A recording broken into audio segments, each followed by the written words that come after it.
Chapter 5. Half of the battle with anything is believing that you can do it. Pimp C, Scratch Magazine. March-April 2007. Whenever I sit back and think about the dumb shit I did, I honestly cannot believe I got the fuck away. I know guys who are gone to prison forever who did the same dumb shit I was doing. I was literally on the highway with cocaine on the dashboard car on cruise with my feet out the window, smoking a blunt begging a state trooper to take me away for the rest of my fucking life. Bun B, Believer Magazine, March 2006, May 1991, Houston, Texas. Moreland Bank's clunky blue Dodge Malibu with tinted windows and low-profile tires rumbled up to King's Flea Market on the south side of Houston. Out stepped Moreland, Ron Forrest, 2 girls, and Chad, who was on a mission to pick up some cheap man's jewelry. Big Time Records, a small booth which sold vinyl and cassettes, sported a booming sound system which carried throughout the entire flea market. The owner, Russell Washington, was a stocky former college football player in his early 20s. Business was booming, and Russell and his wife were saving money to launch a record label. Russell didn't know much about the music business, but figured the first step would be to find an artist. He posted a sign outside the store looking for artists to produce a record. Chad had a demo tape in his pocket with a handful of records, including Tell Me Something Good, Use Me Up, and Cocaine in the back of the ride. I always walked around with the demo tape in my pocket cause I didn't know who I was gonna meet. He told journalist Andrew Noznitsky. He passed by Big Time's booth wondering how his tape would sound in the large sound system. He stopped short at the sign outside the booth looking for artists. Shit. I had been walking around with my tape in my pocket so long till the write-in had come off that motherfucker. Chad later told Murder Dog. He asked the woman in the booth, Russell's wife, about the sign. "Let me go get my husband," she said. Russell was impressed, eyeing Chad curiously as the tape played. This quiet kid, barely 17, had produced all this himself. Still, he had an aura about him, a star quality. Chad was nervous, his heart sinking. Over the big sound system, it didn't sound nearly as good as he'd hoped. "I don't know how he heard any potential in that tape," Chad told Murder Dog, "but the nigga said he wanted to put us up in the studio." As the demo finished playing, Russell nodded his approval. "Damn, y'all made that shit," he said. "That shit sound nice." He kept the demo tape and rode around listening to it for weeks, convinced these boys were onto something. "I believed in it from the minute I heard it," Russell says. "I love that demo." Back in Port Arthur, Bun's mother was furiously reviewing a $700 phone bill. Bun and Freddie liked to call promotional 1888 numbers where fans could listen to portions of an artist's album before deciding to buy it. They charged by the minute, and Bun had been listening to entire albums, like LL Cool J's Walking with a Panther. On May 28, 1991, the day of Bun's graduation, his mother and new stepfather Vincent Taylor told him if he wasn't going to college, he had 1 week to get out of their house. "They didn't think that I was mature enough to go out into the world and make my way as a man," Bun said later on Damage Control Radio. Explaining, they were like, "Well, we gonna kick him out and take his car and take everything from him, and that'll make him come back around." But it only made me more determined, because all it was saying to me was, "You don't believe in me." No one believed rap was a viable career path.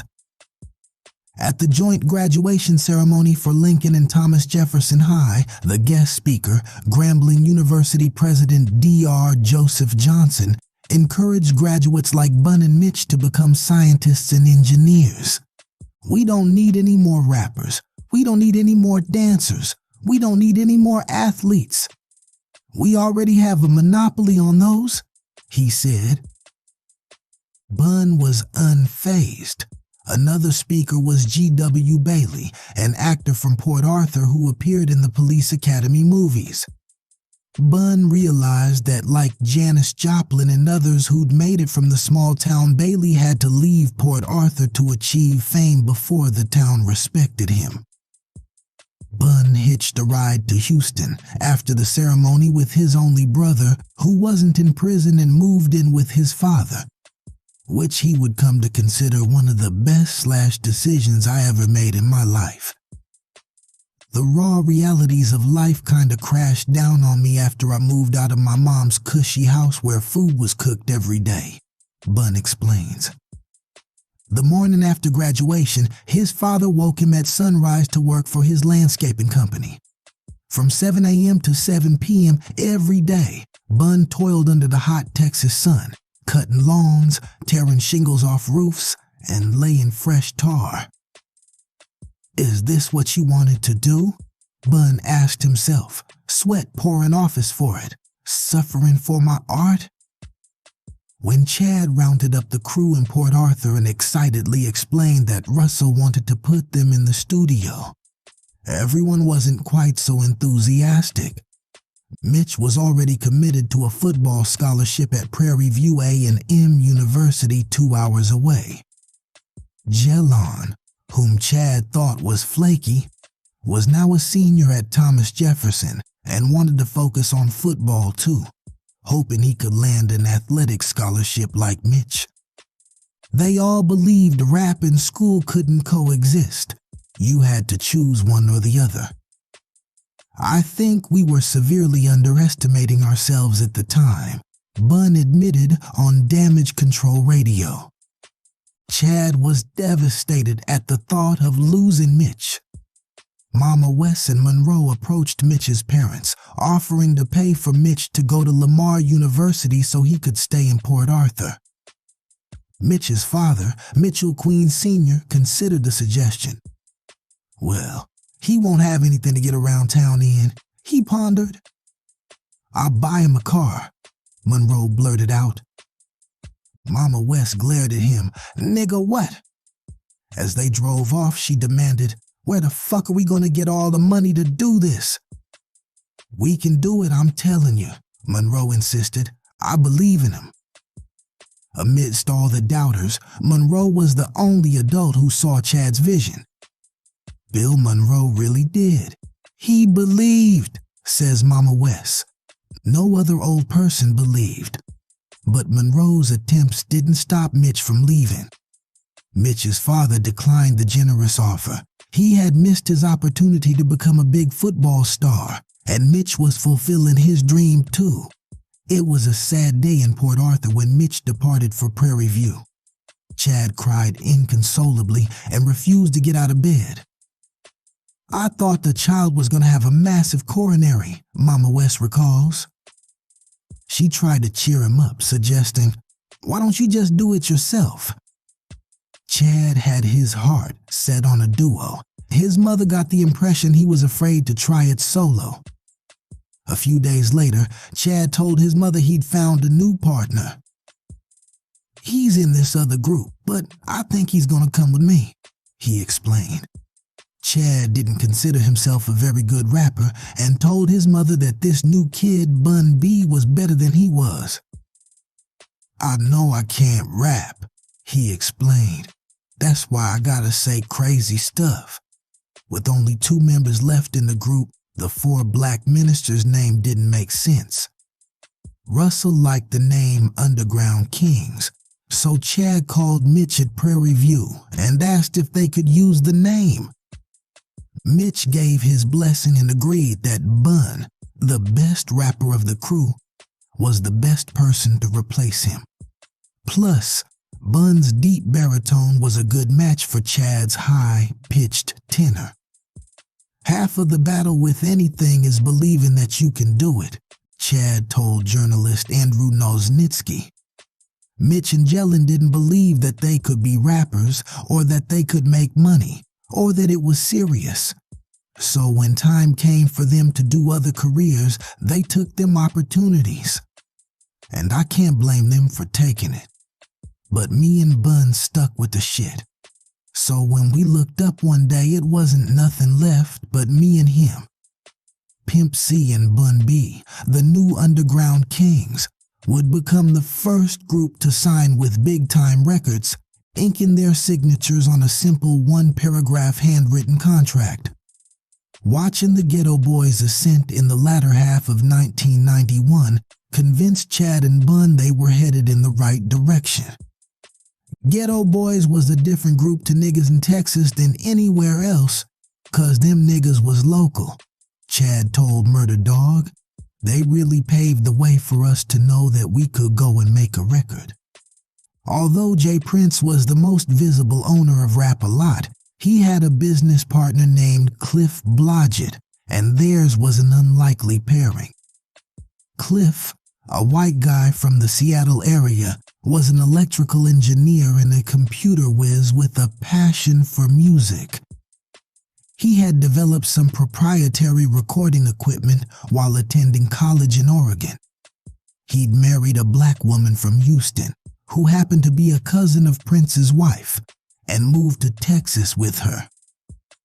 As they were developing Rap-A-Lot, Cliff summoned some of his former classmates from the Northwest. Among them was a pale redhead named Carl Stevenson, a quiet computer nerd who slept in the studio and spent every waking hour working with DJ Ready Red on the Ghetto Boys album. Cliff also reached out to two former classmates named Doug King and Aaron Brock. Their joint computer software venture had just failed, and they agreed to move to Houston and work with the burgeoning label. The unlikely merger between black men from Houston's Fifth Ward and a group of white Northwestern computer programmers was facilitated by Prince's cosign. As Doug recalls it, some of the Rap-A-Lot crew initially suspected Cliff of being an undercover police officer. J. Prince was definitely somebody that you're gonna respect, because he was a man that was gonna work harder than everybody else and was gonna put the right people in the same room and make that shit happen, says Pierre Bourne-Two Weiss, an early Rap-A-Lot artist. Although they came from different backgrounds, Cliff and Prince both shared a strong work ethic and what Doug recalls as a multifaceted talent for making stuff happen with sheer determination. Together, Doug says, they all possessed a maniac vision that they were going to make a record company. Instead of sending their artists to expensive recording studios in New York or Los Angeles, Rap-A-Lot improvised. They came up with innovative ideas and outfitted local apartments with inexpensive equipment, giving their artists and producers all the time they needed and a substantial amount of creative freedom.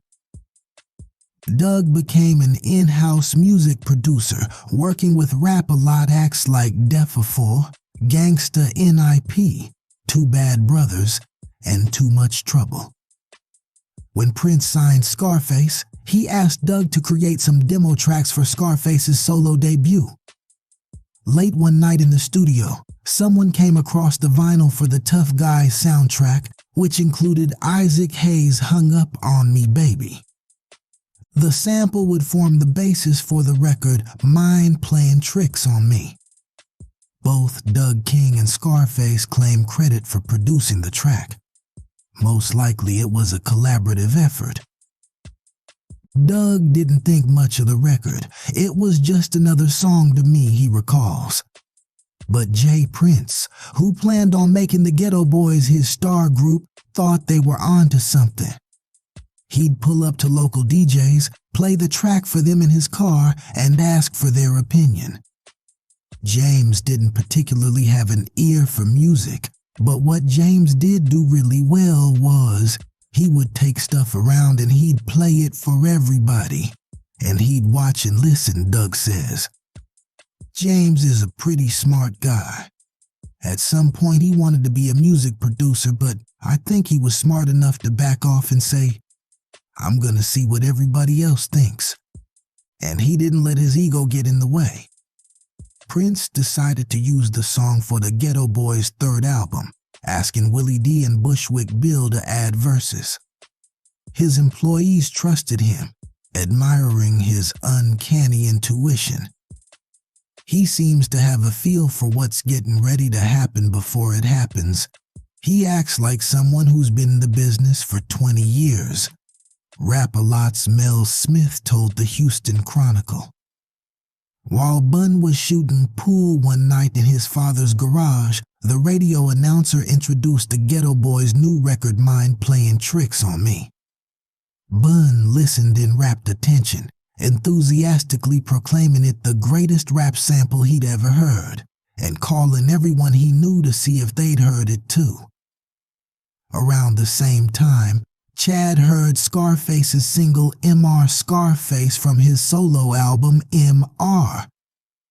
Scarface is back on the radio as he was driving to DJ Bird's house in Port Arthur. This shit is jamming like a motherfucker, Chad thought, reaching to turn up the volume, upset he couldn't record it. Damn, I should have been at my boombox. Seeing the Ghetto Boys' Mind Playing Tricks on Me exploding nationwide gave UGK the extra motivation they needed. Chad had come to the conclusion that emulating East Coast rappers would never work with his high-pitched voice. I can't help but be country, he thought. I figured out. I couldn't talk like New York rappers, so I stopped trying to do it, and I stopped trying to rap like them, he told Fader. He also realized that he was going to have to do most of the production himself. I was going to producers trying to buy the song, but I couldn't get what I needed out of them, he said. I would go to them and tell them, look, sample this record and sample this and put this together. And they would try to bring my ideas out of my head and put it onto the tape, but they couldn't quite get it. Chad sampled a loop from Marvin Gaye's Inner City Blues for Trill Ass Nigga, the same way he borrowed from Bill Withers' Use Me for Use Me Up, adding organs and twangy guitar riffs.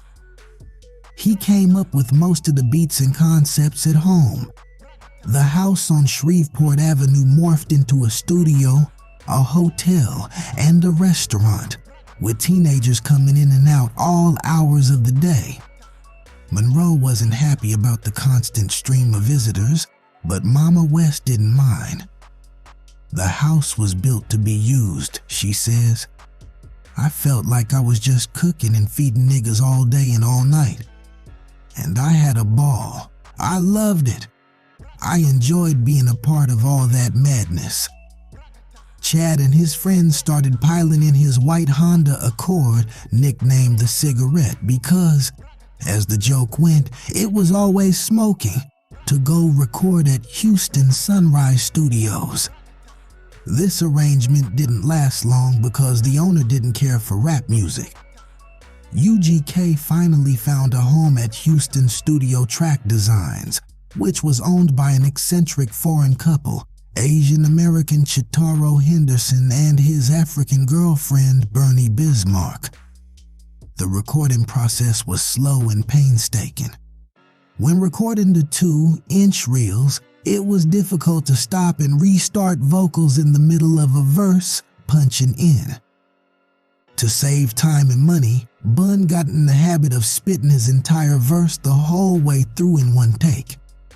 It drove us to perfection, because we didn't have the money to sit in the studio all day, Bun told Murder Dog. Russell felt that Tell Me Something Good was UGK's best song, but the group didn't want to piss off Johnny Remo. So, irritated at having to redo the vocals, Chad decided to go for shock value, using the most explicit lyrics he could dream up. He began the record chanting, 1 motherfucker, 2 motherfuckers, 3 motherfuckers, 4. Pimp was like, if he's gotta redo it, he's just gonna do it like a joke, Russell recalls. By late 1991, Russell was running out of money, and UGK's debut, The Southern Way, was nowhere near completion. He'd planned to spend around $6,000 on the project. But they'd already exceeded that budget. The studios were fucking us out of our money. The producers were fucking us out of our money, giving us trash. And when we looked around, we didn't have no more money. Chad told journalist Andrew Nosnitsky. Neither of the boys had much cash flow. Mama West's credit card was maxed out. She'd handed it over so her son could book a hotel in Houston instead of driving back to Port Arthur exhausted every morning at daybreak. Bun, now working at Russell's record shop, didn't even have a car. Russell picked him up every day in his modest Ford Tempo and paid him $50 to man the counter, pocket change which Bun spent mostly on weed and dice games. It was clear they wouldn't be able to finish the project without a large chunk of cash to pay Shadaro for studio time. And there was one guaranteed way to make a quick chunk of cash: sell cocaine. Russell didn't have any more money, so he came to us and said, "What you wanna do? We either gonna stop recording or we gonna sell this goddamn dope and keep going to the studio every weekend." Chad told journalist Andrew Nosnitsky. We didn't have no choice, so we started hustling. According to Chad, he and Bun agreed to take the risk in exchange for ownership in the label. Chad later said that Russell agreed to a 3-way split for ownership of Big Time Records, and they shook hands on the deal. Russell denied he had ever agreed to a partnership.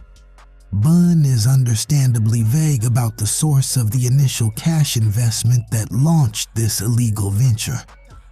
Although things didn't go smoothly the first run, they soon settled into a 2-day routine. Every morning at 6 a.m., Bun, apparently using someone else's car, would go to the place and get the thing, a kilogram of cocaine, and drive it to Port Arthur. By early afternoon, once they'd sold out, Bun would drive back to Houston, pick up another kilo, return to Port Arthur, sell out by midnight, and repeat the process the following day. It was ridiculous how fast the shit was selling, how much money we were making, Bun recalls. Everybody had a job to do, Chad told journalist Andrew Nosnitsky. Bun was in transportation, I was in packaging, the other motherfucker was in delivery. Although Chad did not specify who the other motherfucker was, Moreland Banks says he was the distribution arm of the operation, a claim which others substantiate. Moreland was under the impression that Russell was the one supplying the product. Bun's friend Freddie, who lived across the street from one of Moreland's crack houses in Port Arthur, was surprised to see Bun pulling up one day. "Bun, what y'all doing over there?" Freddie called out as he walked across the street. Bun gestured towards the package of cocaine on the dashboard. "Man, I had to bring this work back to get this album going," he said. Freddie asked why he hadn't put it in the trunk out of sight. "Nah, why hide it?" Bun shrugged. "I sat it right there on the dashboard so I know where it is." Bun later admitted in Believer magazine, "Whenever I sit back and think about the dumb shit I did, I honestly cannot believe I got the fuck away. I know guys who are gone to prison forever who did the same dumb shit I was doing. I was literally on the highway, with cocaine on the dashboard, car on cruise, with my feet out the window, smoking a blunt, begging a state trooper to take me away for the rest of my fucking life." The whole crew got involved in the venture, with Chad acting more as the coordinator of the whole operation rather than a hand two-hand distributor. Although it wasn't often he got his hands dirty, he and Bun would later recall one memorable night when the two were posted up on the trunk of an abandoned car waiting for customers. Chad, still half-heartedly attending high school, was struggling with his Algebra 2 trigonometry homework. When Bun left, my tutor was gone, Chad told the source. My motivator was missing. School wasn't shit to me. Like his mother, Chad was skilled in reading and writing, but math wasn't his forte. A dope fiend wandered over to the two who were hovering over Chad's textbook, illuminated by the streetlight above. He popped open a case to reveal a small Derringer pistol and asked if they wanted to buy it. "Say, man, get the fuck away from us," Chad told him. "We don't want nothing but money." The fiend caught a glimpse of the algebra textbook. "Nigga, what kind of dope men do homework?" he asked, howling with laughter. All the money the boys made went into the recording fund, and neither of them intended to turn drug dealing into a career. Chad viewed it as a stepping stone. "Anytime I got my hands dirty, it was to get some money to go to a studio," Chad said. "We never bought no cars or none of that shit off of illegal drug sales," he added in an Ozone interview. "We hustled our way into the record business cause we wanted to be rappers, and we didn't have nobody to finance us. We hustled, and at the end of the week, we took the money and went to the studio and gave it to the studio man. Still, they couldn't shake their conscience. As young cats in the street, we understand that you make the hard choices and you're not proud of them. And you worry about how these things are going to affect what happens to you in the afterlife," Bun admitted in Texas Monthly. "We wondered, is God really going to allow us to go to heaven?" Plus, there were more immediate concerns. During one apparent altercation with a rival drug dealer, Chad left Port Arthur and hid out in Crowley to escape a potentially dangerous situation. There was a short stint where he tried to live that life, and it came to an abrupt halt rather quickly, his friend Ennett Guy recalls. Bun managed to avoid the state troopers, but he did get hit with the possession of a controlled substance charge, which he chalked up to bad luck being in the wrong place at the wrong time with someone else's drugs. Still, the close call made Bun rethink things. "I'm gonna have to stop fucking around in the streets, cause this shit is not working for me." He thought we gonna have to figure out something different. During one stop at Big Time, Bun and Pimp met Gangsta N.Ep, a Southside Houston rapper who had just inked a deal with Rap A Lot, and they expressed a mutual appreciation for each other's work. Gangsta N.Ep was in the process of recording his debut album South Park Psycho and gave UGK 3 tracks as a preview, which earned him a shout-out when they recorded Cocaine in the back of the ride, brought the caddy across the pier and kicked it to Gangsta Nip, but it was Chad's opening line which was most memorable. "Pimp C, bitch, so what the fuck is up?" It was decided that Cocaine in the back of the ride would be the first track, their introduction to the world that really set the tone for everything Bun said in a radio interview with Mad Hatta. When you heard those first 3 words, that really lets you know everything you need to know about the group. Bun also linked up with rapper Born Two Weiss and sampled a line from his record. "This is a test," to create the hook of Short Texas. The Port Arthur dope dealing strip had become so infamous that locals like to joke that they'd attended the University of Short Texas. They even pressed up t-shirts with the mascot, 2 brawling junkies known as the Fightin' Fiends. Chad's friend Donnie Young initially didn't mind when outsiders started coming to Short Texas to sell drugs. After a while though, things had gotten out of control. and Donnie and his friends were tired of out-of-towners infringing on their turf. One day, an arrogant Houston drug dealer pulled up in front of Lane's Lounge on Short, Texas in a white Cadillac. They figured they're from the big city and could come out here and run everything, recalls Chad's cousin Edgar Walker Jr. Instead, the unnamed drug dealer was confronted by Donnie Young's crew. We beat him up and took his fake chain from him and sent him on his way, a local hustler named Block recalls. Chad recapped the incident on Short, Texas. Asked the last nigga who brought his fucking ass down trying to sell that fucking dope he bought in H-Town couldn't sell in Houston. So I guess he figured I'ma go to Port Arthur and run them fucking niggas. The only untruth about Short, Texas is when he says we, explains Mama West. We had nothing to do with that. But that was a true story. For the second verse on Short, Texas, Chad recruited his former classmate Israel Kite, who had adopted Blue Light as his rap moniker. According to Kite, other hustlers on the block advised him against it. Kite did the record anyway, never thinking the song would reach beyond the neighborhood. I seen it as an opportunity to kinda clown around on a song, he recalls. To be honest with you, I didn't think they were gonna sell records. He even mentioned an undercover police officer who worked Short, Texas by name. Cops finding my stash, yo. What could the worst be?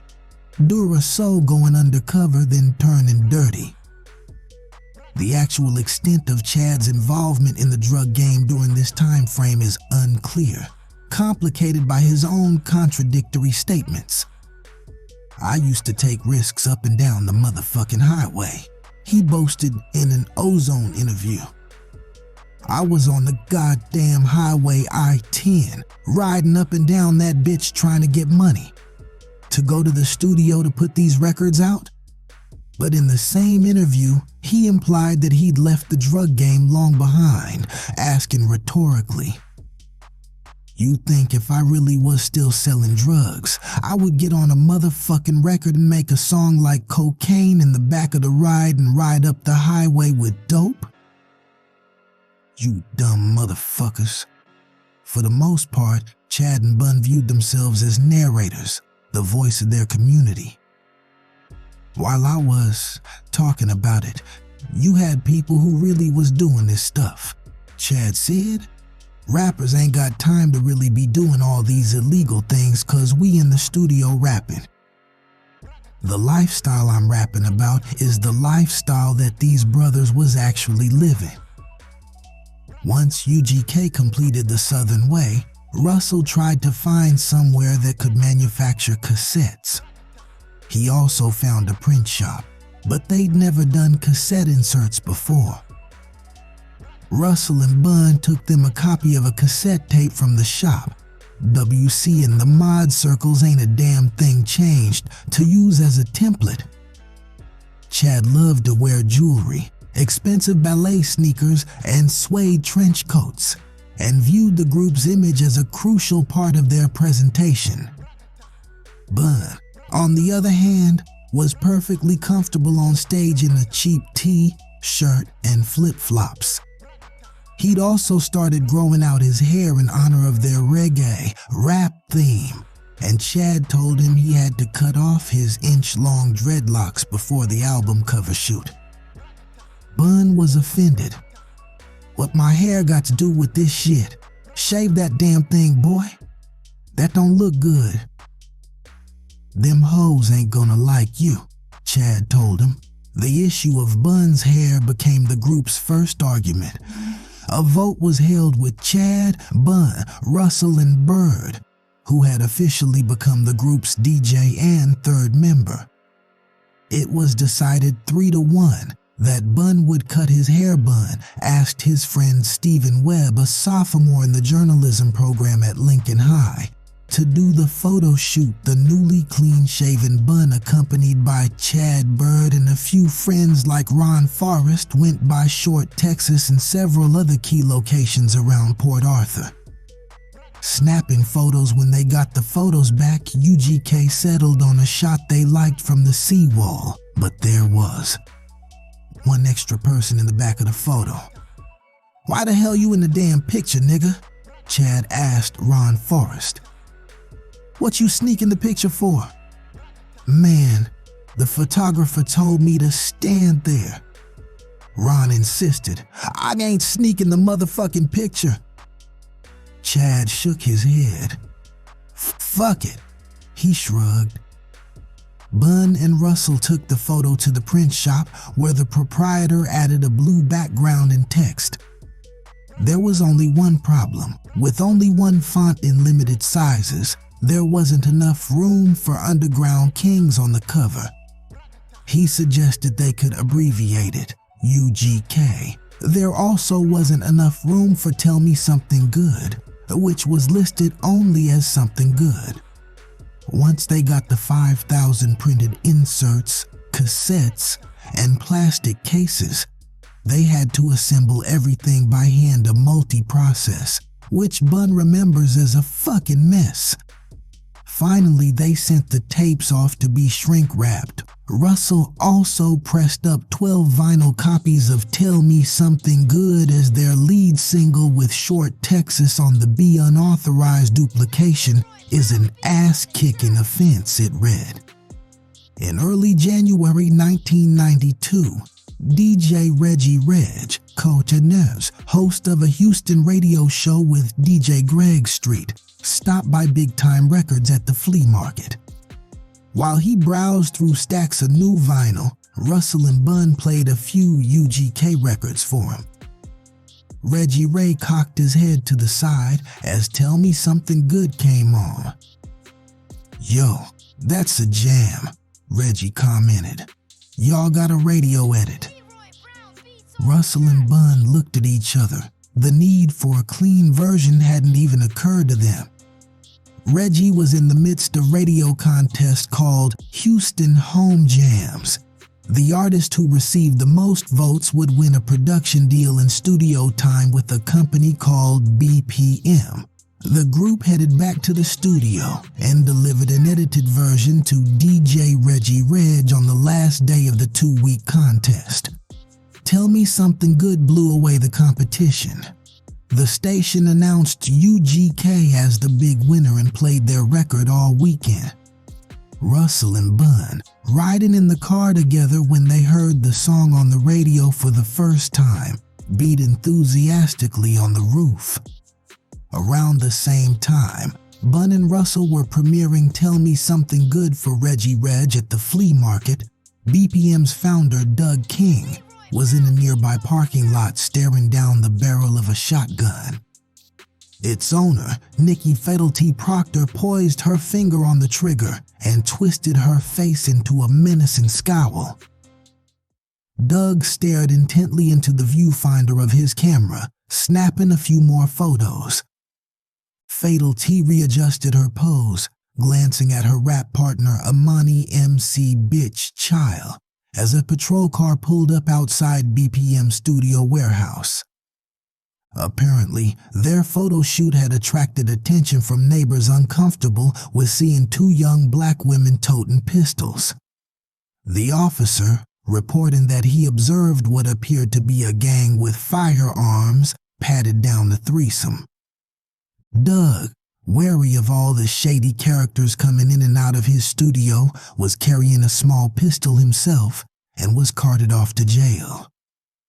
Jay Prince saw Doug as an in-house Rap-A-Lot producer, but Doug had grown tired of waiting for assignments and decided to start his own production company, BPM.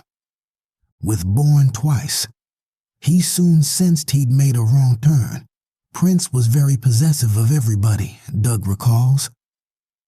"You're either down with James Prince or you're not. You're either in or you're out." When Born Twice relocated to the West Coast, Doug started working with a smooth talker from Lafayette named Byron Hill. Born Twice hadn't been impressed with Byron, who seemed like just a grandiose talker, a slick motherfucker always bragging about things he'd done. Byron's ambition and confidence attracted Doug, but there were plenty of red flags. Byron had done some work with Rap-A-Lot and apparently left on bad terms. There were rumors he had stolen money, although details are elusive. "Don't mess with that guy," Doug was warned. Doug brushed off all the warnings, glossing over the problematic aspects of Byron's personality. Byron had this belief that things would work, and such a conviction, and I appreciated that, Doug recalls. Byron was really confident in that way, and he made some business deals for us that were pretty ballsy. Byron became Doug's new business partner in BPM and arranged to market the company by running radio ads and promotions like the Houston Home Jams. It was a winning formula. Bolstered by Doug's credibility from his work with the Ghetto Boys, BPM churned out demo tapes for local aspiring rappers for $200 to $300 apiece. MC Bitch was one of those artists. She and her rap partner Fatal T, as Too Aggravated, aimed to become the first female hardcore rap group. While the girls were in the studio working on their demo with Doug, Byron Hill talked them into a management deal with his company House Rocker Incorporated. MC Bitch thought it would be a good move because they wouldn't have to pay for studio time anymore. Byron started shopping the group around to record labels. Tommy Boy Records and Eazy-E's Ruthless Records expressed interest, and within a month, Too Aggravated had landed a deal with Profile. The girls didn't ask too many questions when Byron asked them to sign lengthy contracts. They were just happy to get customized Profile Records jackets, some pocket change, and free dinner. According to MC Bitch, they never realized Byron had accepted a $50,000 advance from Profile on their behalf. "We had no clue," she says. "He was whining and dining us and giving us clothes. They assumed they'd get paid after the album was finished." The Houston Home Jams contest was for unsigned acts. So when BPM learned that UGK was already signed to Big Time, the radio host announced that UGK had been disqualified and automatically forfeited the contest. Outraged listeners, already hooked on Tell Me Something Good, flooded the station with requests. The box relented and continued playing the record. For probably a month, we had a hot record on the radio in rotation with no product to sell, Bun told Murder Dog. It was a big issue because it was basically against policy to promote a record that wasn't available for retail, but the demand was so high they had to play it. They were risking losing listeners if they didn't. Russell, his business partner Eddie Coleman, and Bun took the track to other influential radio personalities like Jammin' Jimmy Olsen, and Mean Green Olsen premiered some new UGK tracks and put Tell Me Something Good in heavy rotation. Bun also took a copy of the test vinyl for Tell Me Something Good to a local DJ he'd met at Houston's club New Jack. Born Robert Earl Davis Jr., he'd earned the nickname DJ Screw for his habit of scratching vinyl records he classified as bullshit with a screw, so that no one else could play them. Screw had dropped out of high school and spent most of his time in his room, listening to music and playing around with the pitch control on his turntables. Other Houston DJs like Daryl Scott and Michael Price had experimented with slowed down mixtapes, but it was Screw who wholly embraced the style. Tell Me Something Good quickly became inescapable. The tune was played non-stop on local radio stations. The record's explosion even took them by surprise. Pimp always knew that he was gonna make music, and he was always dreaming of becoming a star, Bun says. But I don't think we realized how quick and how simple it was gonna be. Overnight, we were famous.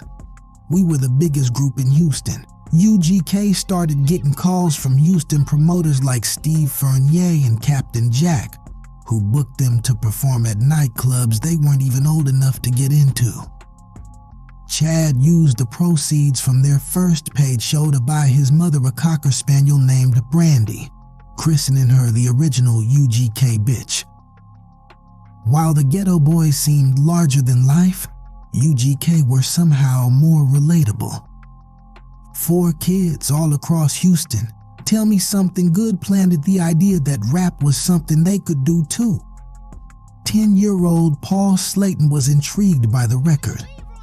His voice is so Texas, 11-year-old Stave Thomas thought.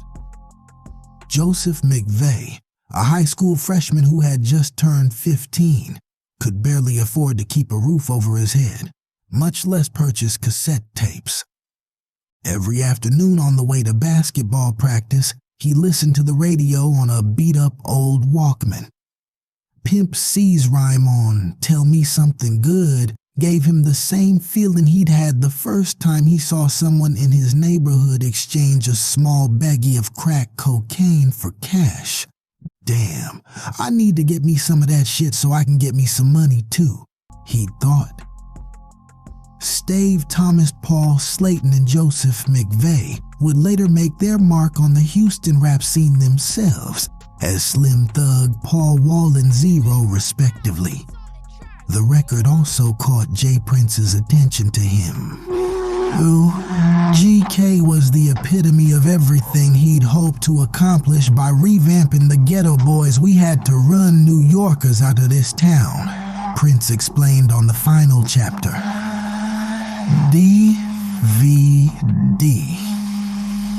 We had to blaze the trail, man, 'cause we were serious about everybody respecting us. They was trying to make us feel like because we were country, we couldn't be nobody. J. Prince left several messages for Russell Washington trying to schedule a meeting. Russell, who viewed Prince as a threat to his own rap mogul aspirations, wasn't pleased about Prince pursuing his artists. When Prince started relaying messages through mutual friends like radio personality Mean Green, Russell sent a message back, tell Jay, "Don't be asking about my artists."